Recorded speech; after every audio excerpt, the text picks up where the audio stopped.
Hi everyone, welcome to another special edition of Voice of Evidence podcast. I am here with Dr. Adam Saby, Dr. Ashraf Elsayegh, and Dr. Jay Lamarca, who is my co-host. Would you want to dive into our first question? First, why don't we let these fellas talk about themselves for a minute and give us an intro? Sounds good. Dr. Saby? Sure. So my specialty is in PM&R, Physical Medicine and Rehabilitation. I currently work at UCLA, and all of my thoughts being expressed are purely my own. Nice disclaimer. Love it. Love it. Mine too. Love it.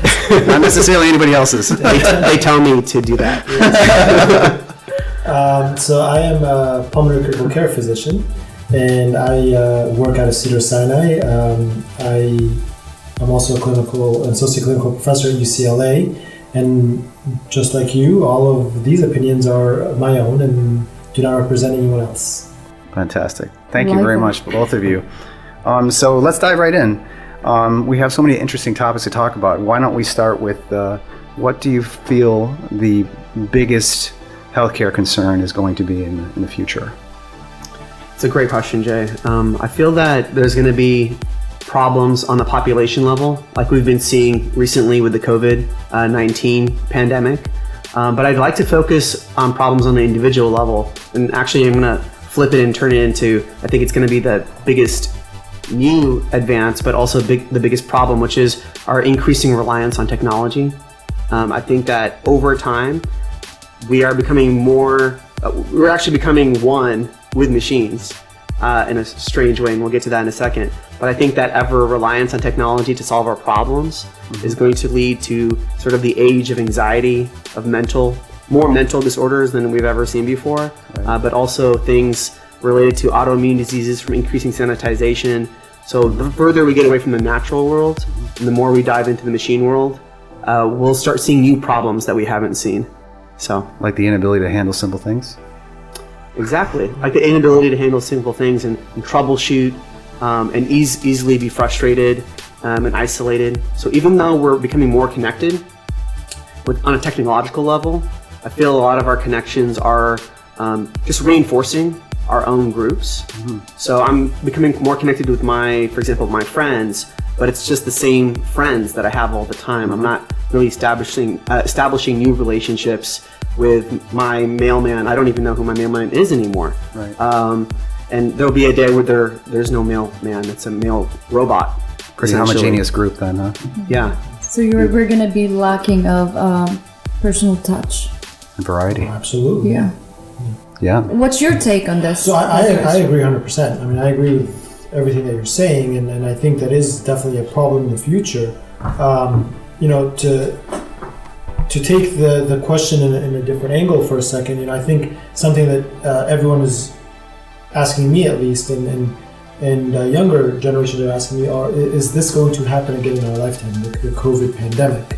And we don't know. However, last time this happened was about a little over 100 years ago. Mm-hmm. And is this going to happen? Is it going to take another 100 years? And unfortunately, I don't think it will. Mm-hmm. I think with advances in medicine, advances in antibiotics, advances in medications, and the overuse of medications, we have much more resistance to organisms, to viruses, to bacteria, and this causes mutations. And the mutations, unfortunately, are what lead to these pandemics.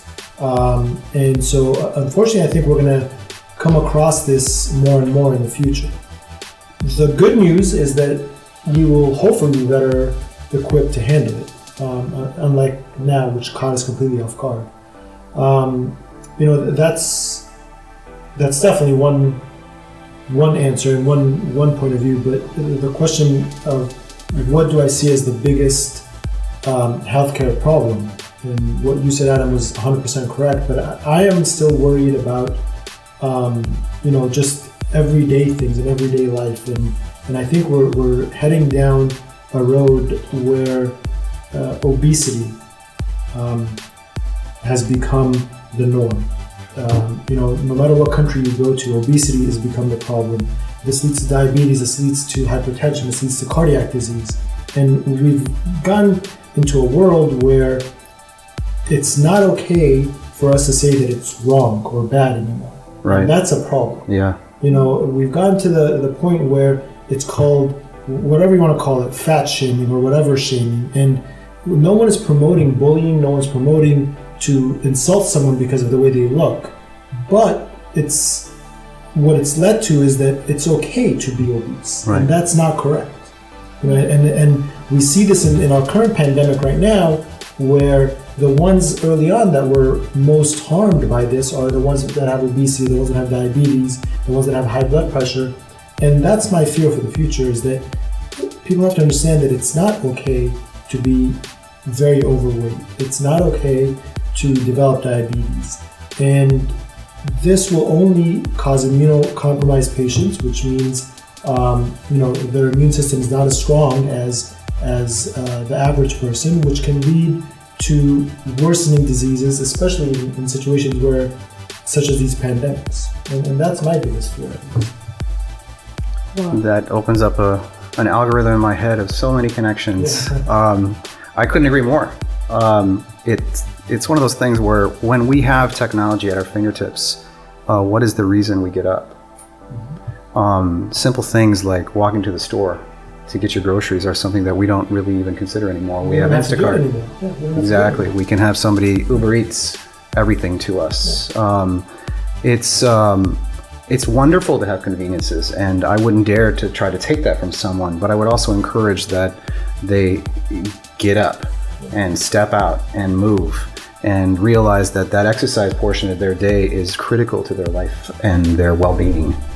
So you absolutely nailed exactly what is the problem. What else can we discuss with respect to this? Because there are lots of areas that we could touch.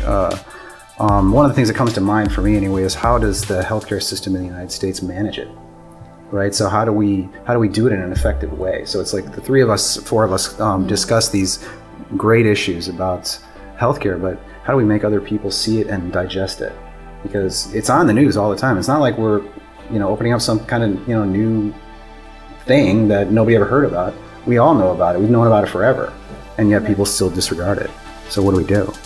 It's just lack of education, really. I think we should be more focused on educating how to take control of your patient's health instead of, watching the news, basically. So I think it's very important. I think things like this that we talk about, a more educational piece should be the ones that's out there, instead of educating people how many people dies instead of how to live, really. I think we need to see more of these type of things.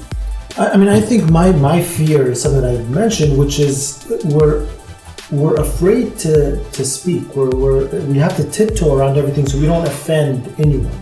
And in a way, yes, that again, I'm not promoting going out and offending people, but it's okay to say that no, this is not healthy, this is not good, and you do need to exercise, and you do need to not sit in front of a computer all day and order your food, order your groceries, wake up, not move, not leave the house, work from the house, order everything from your chair, and then go to sleep. That cannot lead to a healthy environment. And it's okay to say that this is not good. Yeah. And I think that's what needs to be preached to the masses, not fear and tiptoeing so that no one at all becomes offended. That cannot be a good thing either. Right. Yeah, so Ashraf, you bring up really great topics, actually. And the way that I'm looking at this is that there's changes that you can make on the individual level, which is maybe the physician to patient sort of connection, or the each individual problem. And then there's these bigger solutions, population based. And I feel like when bringing in the concept of diabetes and lifestyle choices, cardiovascular disease, that's still the number one cause of death in this country, but also worldwide. But then you bring in this other thing, which is our use of antibiotic medications and infections. And if you look down, just the second or third one is respiratory diseases, is one of the most common causes of death. So we're looking at things from sort of the perspective of the individual and their choices versus other things that are the perspective of the population, the whole, and such different ways that we have to kind of address both. I guess one thing that I feel with looking at the individual, I think that technology in a very strange way might be able to affect some of those changes more easily.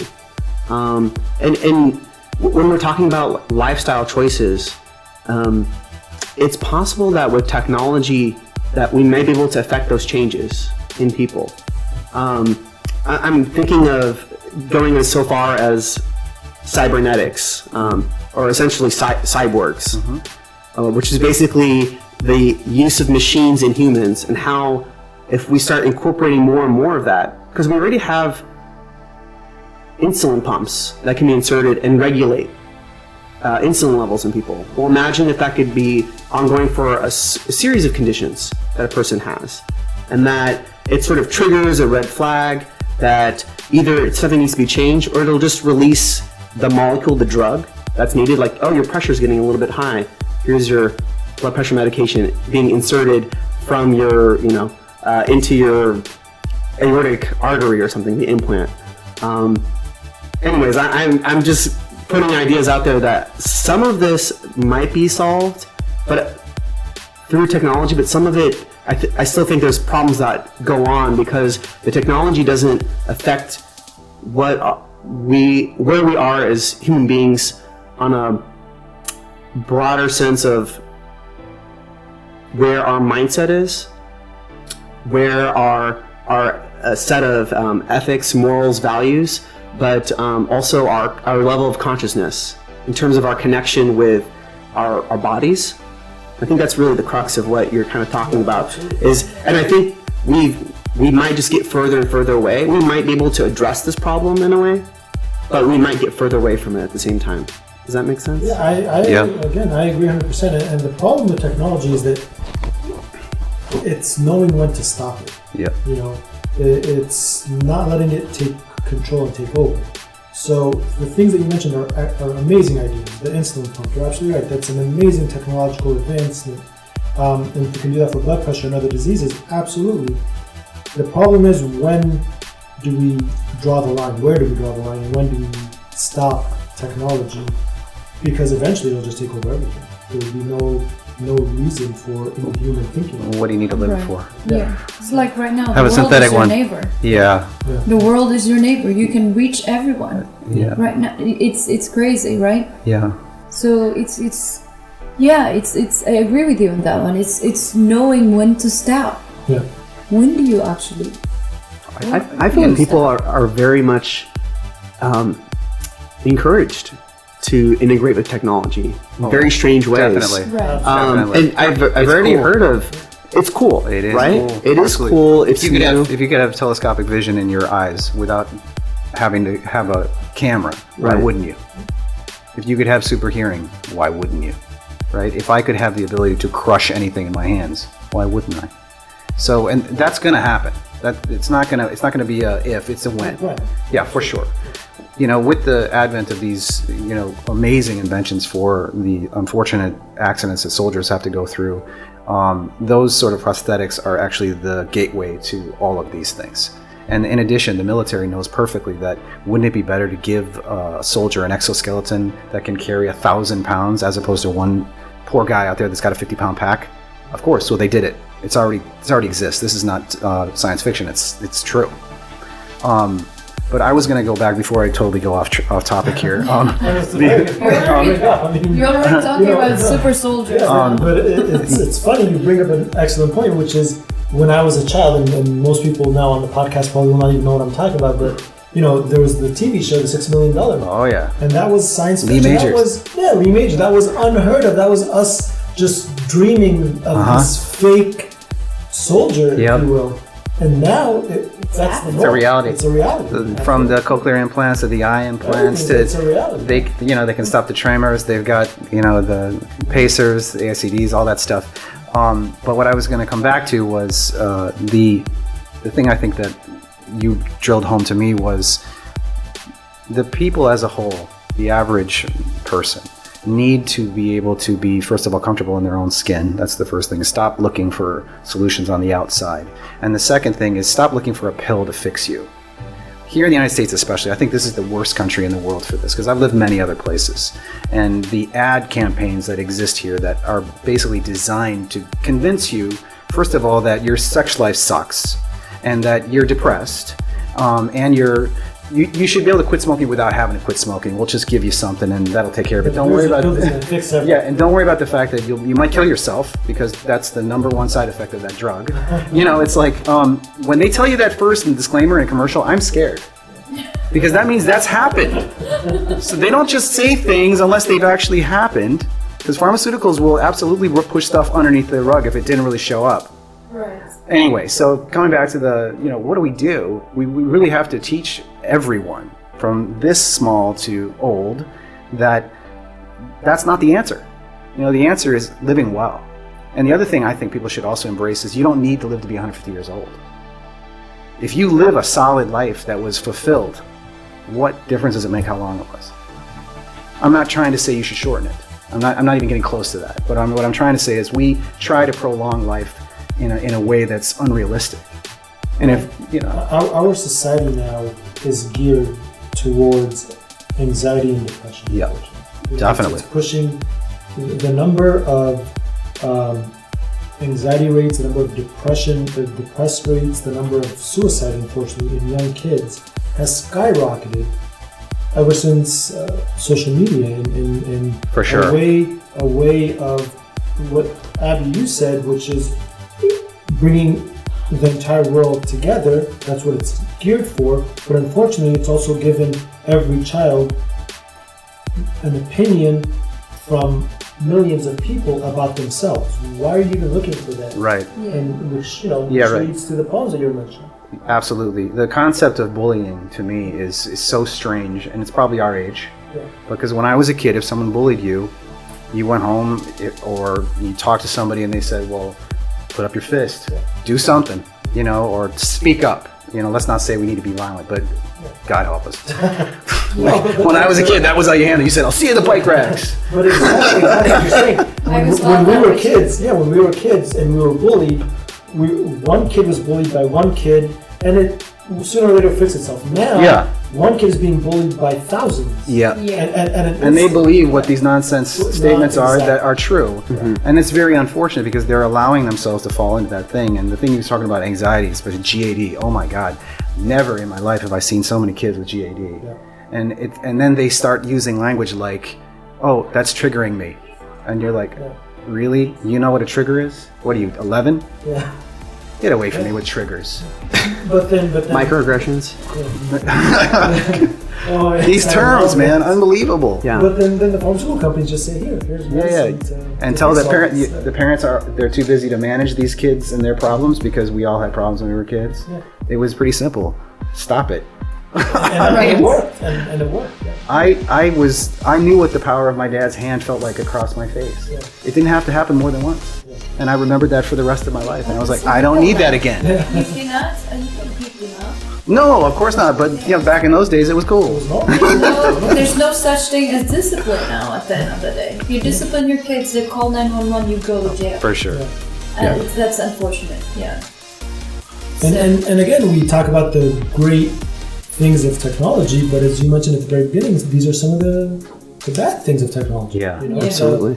The allowing an opinion on every single thing from millions of people on what bracelet you wear, on what shirt you wear. Who cares? Right down to the stupid emoji next to it with the like or dislike or heart or whatever.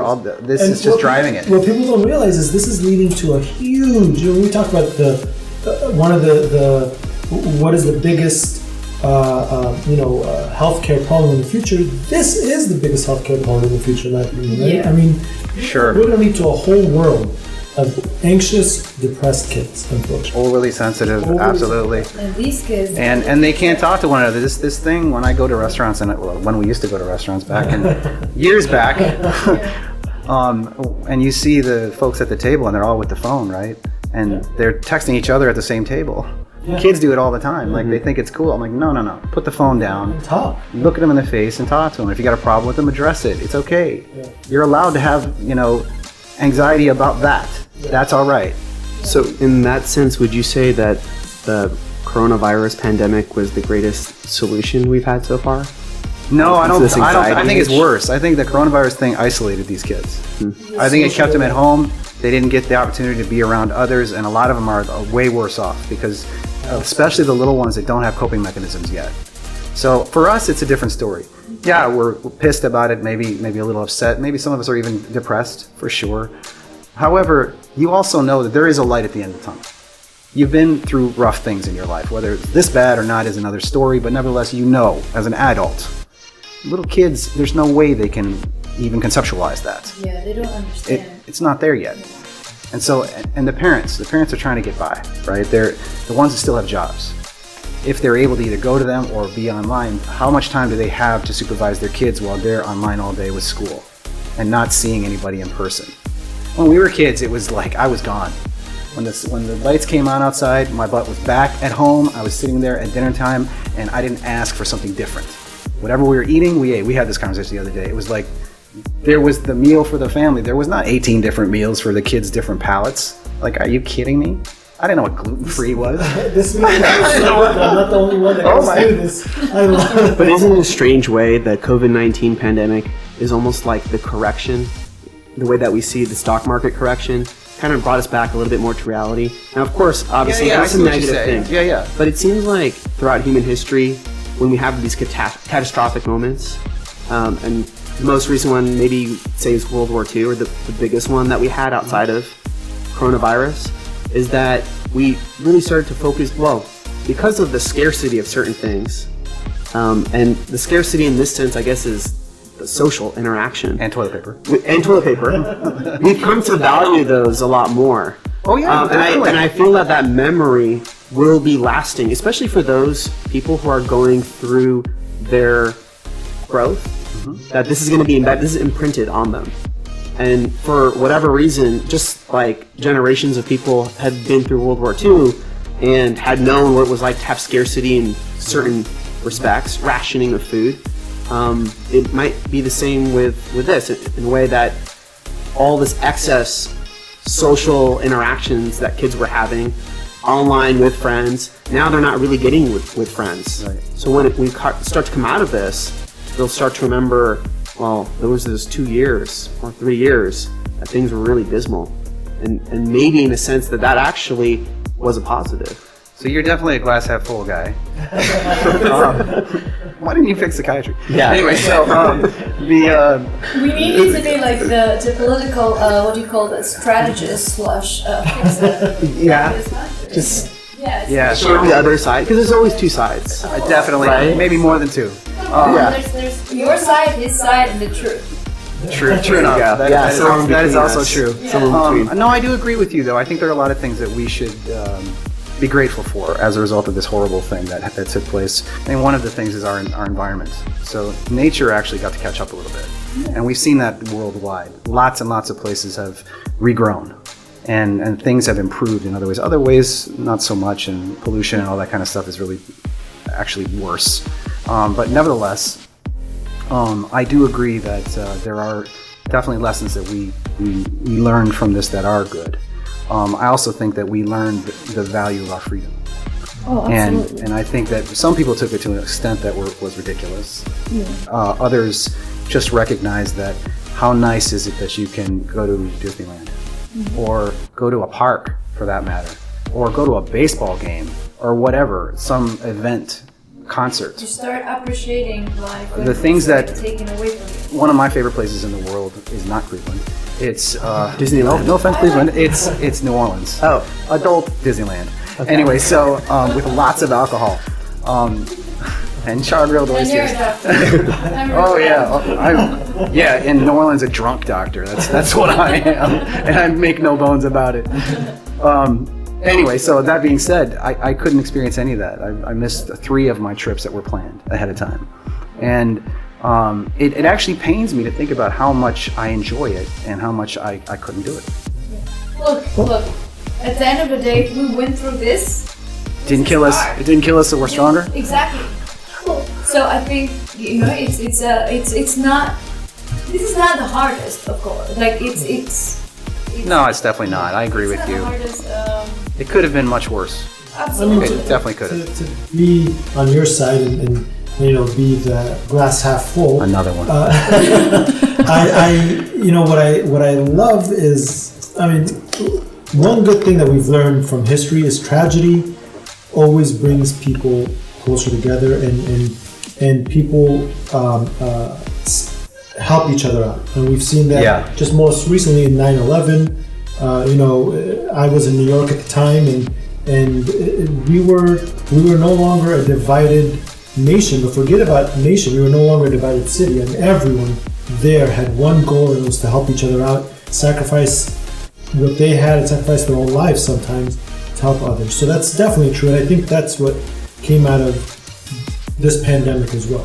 Yeah. And at the same time, so what you guys are saying is that it's also taught younger people not to take things for granted, which is unfortunately the norm with kids nowadays, is that it's just expected. Like, instant gratification. Of course, yes, instant gratification. Everyone has a car, everyone has every toy that they want, but that's not reality, and that's not life. And you're right, any child right now would crave to just be able to go to the park. If you asked that same question 2 years ago, they wouldn't even know what a park is. Exactly. Yeah. Exactly. So we do have some things to be grateful for. Absolutely. So let's talk about what is the piece of real advice that you think is important to everyone. So I think that not putting on the spot. Right yeah, the piece of advice is listen to yourself, listen to your body, listen to your family members, and be a little bit more on the receiving end of the information, and just let it sit there before you make your next choice. So we get out of this automaton, go, interacting with everything, putting out a bunch of stuff, but that doesn't really amount to anything. There's really no substance to it. And part of it is because listening is the first part of understanding. So that's my advice. Dr. Ashraf? I cannot agree with you more. That's perfect. I think that's one quality that people have lost is listening. Everyone wants to give their opinion, but no one is willing to listen. Wait, what? In addition, something we mentioned earlier is not to take things for granted, and to appreciate every little thing that we have, and to realize that not everyone in the world has what a lot of us have here in the United States. Exactly. Dr. It's hard to follow those two. Jeez, oh man. To add to what you said, I think that people should, in addition to listening, I think they should pause. Take a moment and give people the benefit of the doubt. We're all stressed. There's 1,000, maybe 1,000,000 reasons why somebody could be stressed. And rather than just coming to the conclusion that person is a fool or jerk or whatever it may be, maybe just take a second and be like, maybe it's not their day. And just give them the nice side of you. It's sometimes hard to do, but it's always the right thing to do. And I would say if you can try and do that just a little more often, the world will be a better place. I ran into this person in Arizona while I was there, and he gave me this poem.